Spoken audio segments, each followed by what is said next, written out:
लेकिन अन्य पिछड़े वर्ग को जो आरक्षण दिया जाना है वह आरक्षण दिए बगैर उत्तर प्रदेश में नगरीय निकाय के चुनाव कराने का कोई विचार नहीं। जिस भी परिस्थिति में है सरकार तैयार है, सबको लड़ने का अधिकार है और सामान्य सीट तो एक ऐसी सीट होती है सारे समाज के लोग लड़ते हैं।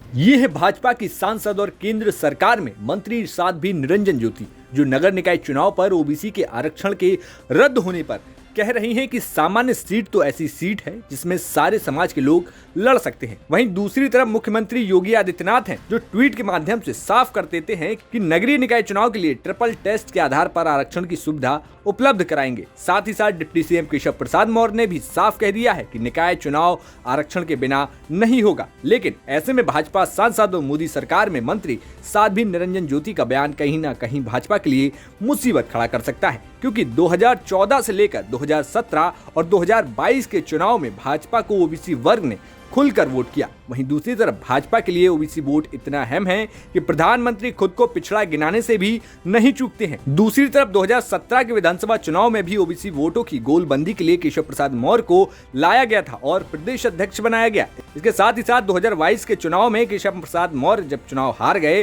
तो ओबीसी वोट को साधने के लिए उन्हें दोबारा से डिप्टी सीएम बनाया गया, क्योंकि भाजपा को पता है कि ओबीसी वोट उनके लिए आगे आने वाले चुनाव में कितना महत्वपूर्ण है। वहीं साध्वी की बात करें तो निरंजन ज्योति भी पिछड़े वर्ग से आने वाले निषाद समाज से आती हैं और कोर्ट के फैसले पर उनका बयान कहीं ना कहीं कोर्ट के आदेश के बाद भाजपा के नेताओं के बयान के उलट दिखाई देता है।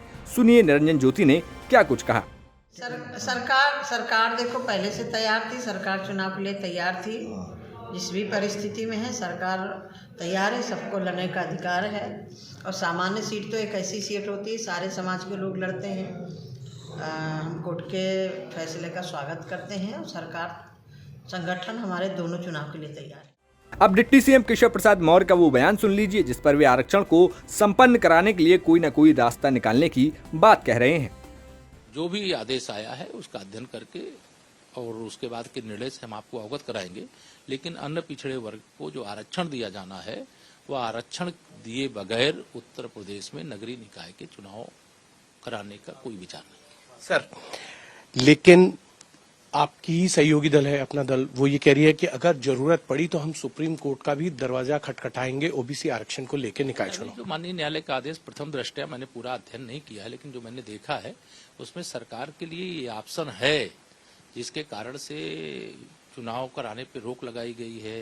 अन्य पिछड़े वर्ग के आरक्षण को रोक करके उसे निरस्त करके चुनाव कराने की बात कही गई है। उसी में ये भी कहा गया है कि सरकार अन्य पिछड़े वर्ग के आरक्षण की जो प्रक्रिया है उसको पूरी करने के बाद भी चुनाव करा सकती है। तो तीनों विकल्प जो मुझे प्रथम दृष्टया ध्यान में आए, फिर भी हम विधि विशेषज्ञों से सलाह करके परामर्श करके और इस पे जो भी निर्णय होगा वह निर्णय होने के बाद आपको अवगत कराएंगे।